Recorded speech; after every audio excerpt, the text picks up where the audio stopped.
Lockdown के चलते बहुत दिनों से तो क्लास क्लोज है, तो आप लोगों के रिक्वेस्ट पे बहुत सारे मैसेज भी आए कि सर कुछ चैप्टर पढ़ाइए, कुछ न्यू चैप्टर लाइए। तो आप लोगों के रिक्वेस्ट पे इस लॉकडाउन में हालांकि उतना ज्यादा फैसिलिटी नहीं दे पाऊंगा, अपने घर पे ही वीडियो बना रहा हूँ, लेकिन आप लोग पूरी तरह से अच्छे से समझिएगा उतना मैं प्रयास करूंगा।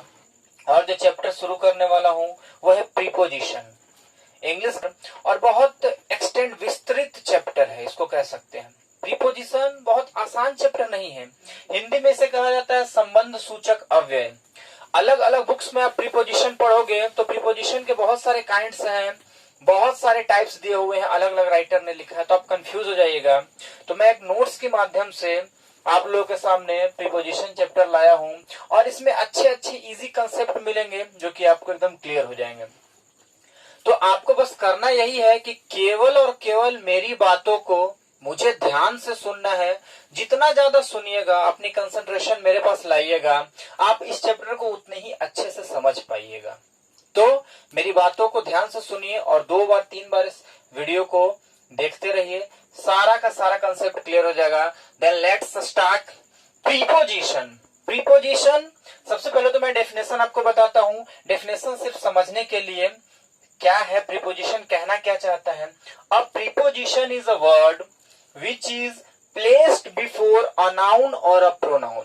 प्रीपोजिशन ऐसा शब्द है, ऐसा वर्ड है जो किसी संज्ञा या सर्वनाम के पहले यूज होता है। बिफोर यूज किया हुआ है, उसके पहले यूज होता है, और यूज होकर करता क्या है, टू शो दर्शाता है it's relation to other word of a sentence. एक सेंटेंस में एक शब्द से दूसरे शब्द का रिलेशन दर्शाता है, संबंध दर्शाता है। प्रीपोजिशन वही शब्द है। एक बार फिर से रिपीट करता हूं। A preposition is a word which is placed before a noun और a pronoun to show its relation to the other words of a sentence. Preposition ऐसा वर्ड है जो किसी सेंटेंस में किसी भी संज्ञा सर्वनाम, इट मीन्स नाउन या प्रोनाउन के आगे यूज होके उसके संबंध को दर्शाता है। इसको और इजी वे में मैंने पार्ट करके दिखाया। यहाँ पे pre plus position disyllable word है। मैं आप लोगों को पहले क्लास में सिलेबल पढ़ा चुका हूँ, monosyllable, disyllable, trisyllable. तो डाई सिलेबल वर्ड है। यदि मैं दोनों को पार्टिकल करता हूं तो प्री मीन्स पहले और पोजिशन मीन्स स्थान। डेफिनेशन वही शो कर रहा था कि किसी नाउन या प्रोनाउन के पहले आता है और एक दूसरे से उसको क्या करता है, रिलेट करता है। Let us check it some examples. Mohan is sitting on the table. First example में यहाँ पे मैंने डबल मार्क कर रखा है, ये ऑन है, ये प्रीपोजिशन है। Second example, Radha is coming to me. यहाँ पे टू भी जो डबल मार्क कर रखा है प्रीपोजिशन है। And third example, they are sitting beside you. Third example beside भी जो है वो प्रीपोजिशन, इसे मैंने डबल मार्क कर रखा है। तो ये सब डिफरेंस वेरियस प्रीपोजिशंस है, अलग अलग प्रीपोजिशंस है। सबसे मेनली पार्ट है कि इनका यूज हम कैसे करेंगे प्रीपोजिशंस का। यहाँ आखिर ऑन लगा तो ऑन ही क्यों नहीं लगा, इट क्यों नहीं लगा, थ्रू क्यों नहीं लगा, टुवर्ड्स क्यों नहीं लगा, यहाँ बिसाइड ही क्यों लगा, बिसाइड्स क्यों नहीं लगा, यहाँ टू ही क्यों लगा। तो प्रीपोजिशन में पहले बता चुके, बहुत बड़ा चैप्टर है, उसको इजी वे में एक नोट्स के माध्यम से मैं सजा के अच्छे अच्छे कॉन्सेप्ट्स आपको दूंगा जिससे वो क्लियर हो जाएगा। तो इस एग्जांपल को देखिए, मैं डील करता हूं कि Mohan is sitting on the table. Mohan table पर बैठा हुआ है। यहाँ पे टेबल जो देखिए एक नाउन की तरह फंक्शन कर रहा है, और मैंने डेफिनेशन में बताया, इसका डेफिनेशन कह रहा है कि प्रीपोजिशन किसी नाउन या प्रोनाउन के पहले आता तो पहले आके तो लग गया, पहला क्राइटेरिया क्लियर करता है। दूसरा कि उससे संबंध दर्शाता है। तो संबंध किसका दर्शा रहा है, संबंध मोहन और टेबल का दर्शा रहा है कि टेबल पे कौन बैठा है, तो मोहन बैठा है, या मोहन कहां बैठा है, तो टेबल पे बैठा है। दूसरे sentence, Radha is coming to me, Radha मेरे पास आ रही है। यहाँ पे me as a pronoun use हुआ है, और प्रोनाउन के जस्ट पहले आने वाला वर्ड टू जो है वो प्रीपोजिशन है, और ये रिलेट कर रहे हैं मी और राधा को कि राधा आ रही है किसके पास, तो मेरे पास, और मैं जा रहा हूं किसके पास, तो राधा के पास। नेक्स्ट एग्जाम्पल गाइस देखिएगा, they are sitting beside you. वे लोग तुम्हारे बगल में बैठे हुए हैं। यू जो है यहाँ एज ए प्रोनाउन यूज हुआ है और इन लोगों का संबंध जो बता रहा है, तुमसे बता रहा है, तो ये जो वर्ड्स है रिलेट करने का काम कर रहा है, इनसे उसकी संबंध को दर्शा रहा है। बहुत सारे लोग इसको कंजक्शन के तौर पे ले लेते हैं, तो कंजक्शन है नहीं। जब हिंदी की क्लास में दूंगा तो वहां भी हिंदी से भी क्लियर कर दूंगा कि संबंध सूचक अव्यय क्या होते हैं और कंजक्शंस क्या होते हैं। क्लियर? हाँ तो गाइज आइए अभी सेकेंड टॉपिक का देखते हैं, काइंड्स ऑफ प्रीपोजिशन। ऐसे तो प्रीपोजिशन के 64 या 65 काइंड्स है और पढ़ते जाइएगा आप कंफ्यूज होते जाइएगा, लेकिन एज ए इजी वे में मैंने इसको क्लासिफाइड कर दिया है। It is of 5 kinds. Preposition को 5 भागों में बांट दिया गया इनके यूज के अनुसार। First, time preposition. Second, positional preposition या इसी को कहीं कहीं पे प्लेस प्रीपोजिशन भी हम बोलते हैं। Third, meaningful preposition. Fourth, phrasal preposition and fifth, words followed by preposition. इनको अध्ययन के अनुसार और सुगमता के लिए हमने 5 भागों में बांट दिया है। अब मैं आपको बताऊं कि टाइम प्रीपोजिशन, तो टाइम प्रीपोजिशन वो प्रीपोजिशन है जिससे कि समय का संबंध दर्शाया जाता है। किसी भी सेंटेंस में समय को सूचित किया जाएगा, that is called time preposition. Second, positional preposition या प्लेस प्रीपोजिशन। इसमें किसी भी पर्सन या थिंग्स का पोजीशन या प्लेस को हम डिनोट करते हैं। Third, meaningful preposition. ये वैसे प्रीपोजिशन है जो अपने फिक्स मीनिंग्स को रखते हैं। जैसे विथ का मतलब होता है साथ, तो ये मीनिंगफुल प्रीपोजिशन आते हैं। इन का मतलब होता है में, तो ये मीनिंगफुल प्रीपोजिशन में आते हैं। Next, phrasal preposition. ये एक बहुत ही इंटरेस्टिंग टॉपिक है और एक डिफिकल्ट भी माना जाता है कि बच्चों को, स्टूडेंट्स को रटना पड़ता है कि फ्रेजल प्रीपोजिशन कैसे। तो मैं आपको इस वीडियो में फ्रेजल प्रीपोजिशन डायग्राम से बनाऊंगा और एक इतना अच्छा कॉन्सेप्ट है कि आप फ्रेजल प्रीपोजिशन न कभी रटना पड़ेगा, इस डायग्राम से आप पढ़िएगा तो आपको इजीली याद हो जाएगा। जैसे कि कोई फ्रेजल प्रीपोजिशन के अंतर्गत आता है कि लुक आफ्टर, तो बच्चों को ये रटना पड़ता है, याद करना पड़ता है कि लुक आफ्टर का मतलब होता क्या है। लेकिन जिस मेन वर्ब्स लुक से बने हुए हैं और इनके साथ प्रीपोजिशन लग गया आफ्टर, तो फ्रेजल प्रीपोजिशन। और जब भी ये लुक से किसी भी, सिर्फ आफ्टर ही नहीं, यदि इसके साथ हम आउट भी लगाते हैं, इनटू भी लगाते हैं, तो लोग सोचते हैं कि फ्रेजल प्रीपोजिशन याद कैसे करेंगे। लेकिन इसके रूल्स हैं, इसके कुछ कंसेप्ट है कि जो मेन वर्ब है हमेशा सेंस वही और वही देता है। तो इस तरह से फोर्थ है फ्रेजल प्रीपोजिशन एंड फिफ्थ है words followed by preposition. English grammar में, पार्ट्स ऑफ स्पीच में नाउन, प्रोनाउन, एडवर्ब और वर्ब कुछ ऐसे वर्ड्स होते हैं जो हमेशा प्रीपोजिशन के द्वारा फॉलो होते हैं, उनके साथ फिक्स प्रीपोजिशन लगता है। जैसे गो के साथ टू, कम के साथ फ्रॉम, ये सब फिक्स प्रीपोजिशन है। तो इस टॉपिक में हम लोग पढ़ेंगे वर्ड्स फॉलोड बाय प्रीपोजिशन। एक बार फिर से आप लोगों को मैं रिकॉल करवा देता हूं कि टाइम प्रीपोजिशन में वैसे प्रीपोजिशन का अध्ययन करेंगे जिससे टाइम को शो किया जाता है, टाइम को रिलेट किया जाता है। नेक्स्ट, पोजिशनल या प्लेस प्रीपोजिशन में वैसे प्रीपोजिशन का अध्ययन करेंगे जिसमें पोजीशन को या प्लेस को दर्शाया जाता है। थर्ड, मीनिंगफुल प्रीपोजिशन में वैसे प्रीपोजिशन का अध्ययन करेंगे जिनका अपना खास मीनिंग होता है, it's have on meanings, that is called meaningful preposition. Next, phrasal preposition, इसमें वैसे प्रीपोजिशन का अध्ययन करेंगे जिसके अंतर्गत हम इडियम्स और फ्रेज भी पढ़ते हैं, तो वही टॉपिक इसमें मैंने पिक आउट कर लिया है। And fifth, words followed by preposition, इसमें ऐसे प्रीपोजिशन पढ़ेंगे कि कुछ वर्ड्स के साथ फॉलोड प्रीपोजिशन लगते हैं। आपको रटना नहीं पड़ेगा, आप आसानी से समझ जाइएगा कि कौन से वर्ड्स कौन से प्रीपोजिशंस लेते हैं। इतना डिफिकल्ट टॉपिक को मैं बहुत इजिली आपके पास डील करने वाला हूं। क्लियर?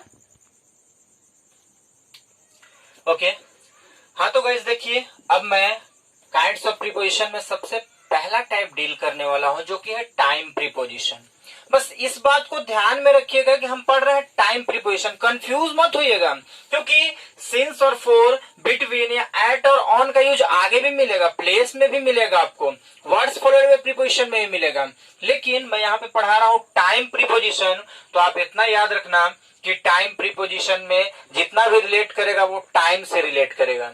यहाँ पे टाइम प्रीपोजिशन में मैंने ये मत समझना कि रेशियो दे रखा है, बस पेयर करके रखा है एक साथ पढ़ाने के लिए। इसमें since, for, on, at, before, after, between, during, till और अंटिल को स्टडी करेंगे। ये सब टाइम प्रीपोजिशन को शो करते हैं। इनका यूज जहां भी होगा टाइम को शो करने के लिए होगा। बस अंतर है कि आखिर सिंस का किसके साथ होगा, फोर का किसके साथ होगा, ऑन का कब होगा, एट का कब होगा, बिफोर आफ्टर कहां होगा, बिटवीन कहां होगा, ड्यूरिंग कहां होगा। तो आगे हम स्टडी करेंगे और एकदम इजी कॉन्सेप्ट बना के स्टडी करेंगे। आप केवल ध्यान से मेरी ओर अट्रैक्ट होइए, मेरी बातों को सुनिए, 2 बार 3 बार इस वीडियो को देखिएगा और मैं प्रैक्टिस सेट भी दूंगा, आप बनाइएगा, एक भी क्वेश्चंस नहीं छूटेगा। बड़ा ही इजी वे में मैं आपको आज स्टडी कराने जा रहा हूं। तो टाइम प्रिपोजिशन में हम स्टडी करने वाले since, for, on, at, before, after, between, during, till and until. तो सबसे पहले देखिए मैंने उठाया है पॉइंट ए में सिंस और फोर। क्या कि सिंस और फोर को टाइम प्रिपोजिशन में यूज करते हैं, तो सिंस का यूज कहां और फोर का यूज कहां, तो मैंने यूज यहाँ पे लिख दिया है, आसानी से देख सकते हैं। जो बिहार बोर्ड से बच्चे हैं वो थोड़ा सा नर्वस नहीं होंगे, मैं इंग्लिश लेके चल रहा हूं, लेकिन मैं आपको इतनी साधारण इजी वे में डील कर रहा हूं कि मेरी बातों को सुनिएगा, मेरी तरफ कंसंट्रेशन बनाएगा तो समझ में आ जाएगा। मैंने यहाँ पे लिखा है since is used for A point of time while four is used for a period of time. अब गाइज यहाँ पे आप पॉइंट ऑफ टाइम और पीरियड ऑफ टाइम मैंने टेंस में पढ़ा चुका है, आप टेंस में पढ़ चुके हैं कि पॉइंट ऑफ टाइम क्या होता है और पीरियड ऑफ टाइम क्या होता है। जिनको नहीं पता है या जो भूल चुके हैं, मैं एक बार फिर से रिकॉल करवा देता हूं। पॉइंट ऑफ टाइम को बोलते हैं, इनका यूज किया जाता है निश्चित समय के लिए, इनका यूज पॉइंट ऑफ टाइम को किया जाता है निश्चित समय के लिए। और वही जो पीरियड ऑफ टाइम हो जाता है, इनका यूज किया जाता है अनिश्चित समय के लिए। फिर से सुनिएगा, पॉइंट ऑफ टाइम निश्चित समय के लिए और पीरियड ऑफ टाइम अनिश्चित समय के लिए यूज होता है। जहां पे टाइम निश्चित फिक्स होता है उसको पॉइंट ऑफ टाइम बोलेंगे, जहां पे टाइम फिक्स नहीं होता है उसको बोलेंगे पीरियड ऑफ टाइम। अब कैसे, let's check the example. First example, he has been ill for या सिंस अ वीक। ध्यान से देखिएगा, he has been ill for या सिंस अ वीक। तो गाइस आप बताएंगे कि वीक जो है वो निश्चित समय है कि अनिश्चित समय। तो हम पाते हैं वीक अनिश्चित समय पीरियड ऑफ टाइम है। इसमें कब से, कितने टाइम से, किस दिन से, किस साल से, किस महीने से किसी भी चीज का बोध नहीं होता है। ऐसी बातें अनिश्चित समय पीरियड ऑफ टाइम में आते हैं। तो वीक पीरियड ऑफ टाइम है। और मैंने बताया कि फोर का यूज केवल और केवल पीरियड ऑफ टाइम के लिए होता है और सिंस का यूज केवल और केवल पॉइंट ऑफ टाइम के लिए होता है। तो यहाँ पे करेक्ट यूज होगा फोर का, यहाँ पे सिंस का कभी भी यूज नहीं किया जाएगा। इसी तरह से मैं आपको बहुत सारे एग्जांपल्स वर्कआउट करवाऊंगा तो उसमें आपको मिलेगा और इस तरह इजिली आप सारे क्वेश्चन को बना पाएगा। Second example, they have been living here since या फॉर 1999। तो 1999 एक फिक्स टाइम है जी।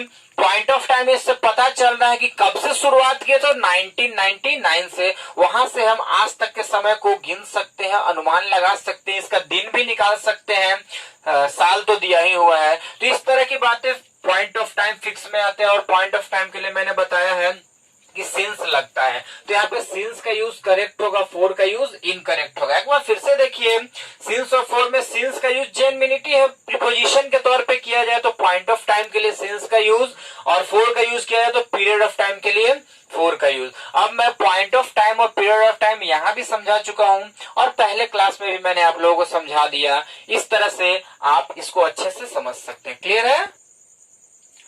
हाँ तो गाइज, टाइम प्रीपोजिशन का पॉइंट ए हमने पढ़ा, सिंस और फोर। इजिली उम्मीद करता हूँ कि समझ में आ गया होगा। पॉइंट बी में टाइम प्रीपोजिशन हम लोग पढ़ेंगे ऑन और eight.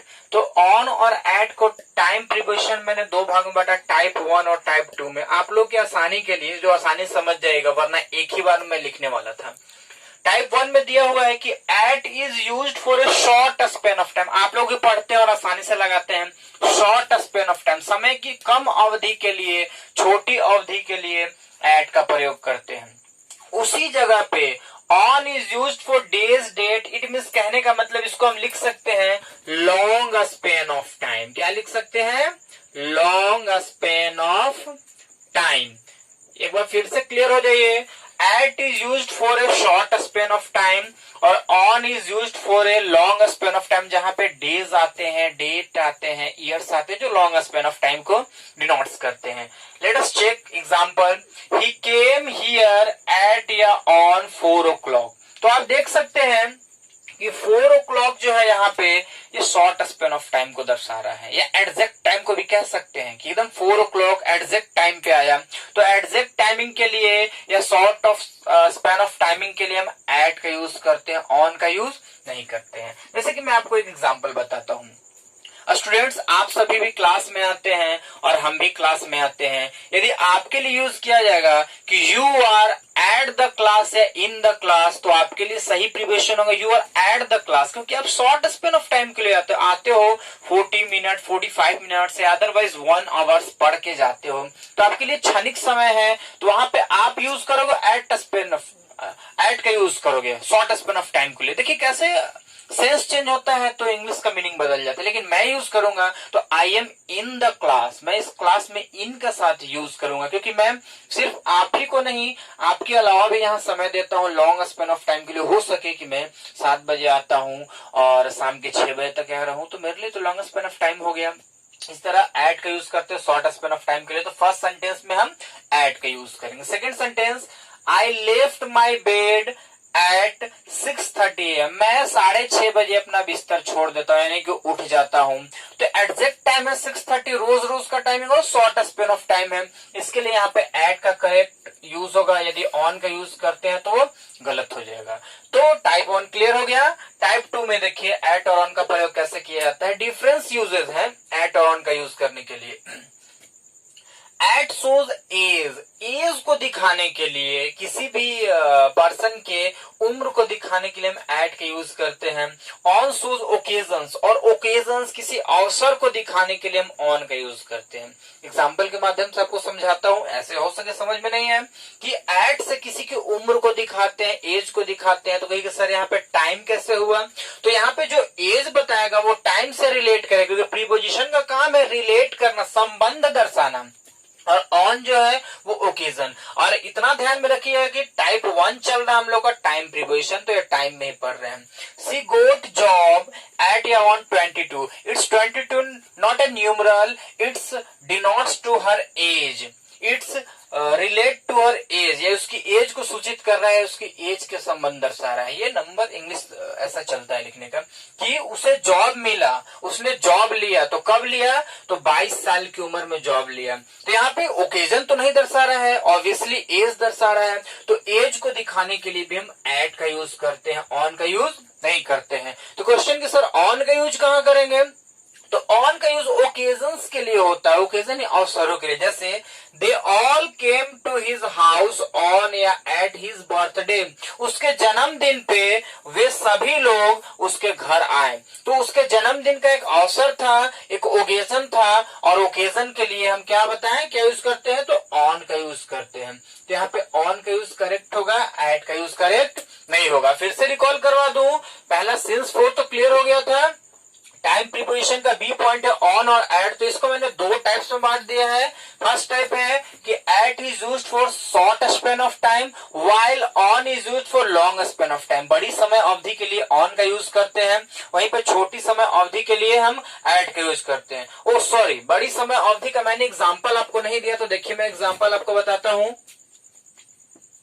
He died on 15th of अगस्त 1945। ये देखिए यहाँ पे कही कि सर एट का यूज क्यों नहीं होगा, ऑन का यूज करेक्ट क्यों होगा, तो बड़ी समय अवधि ही डाइड ऑन या एट 15th of अगस्त। ये 15th of अगस्त है, वो क्या दर्शा रहा है, किसी डेज या किसी डेट को दर्शा रहा है, किसी भी डेज या किसी डेट को दर्शा रहा है। तो ये लॉन्ग स्पेन ऑफ टाइम के क्राइटेरिया में आते हैं, डेज या डेट को दर्शाने के लिए हम ऑन का यूज करते हैं। तो ये क्लियर एग्जांपल हो गया। उम्मीद करता हूं कि एग्जांपल के माध्यम से आप लोग को अच्छा समझ आ रहा होगा। That's all.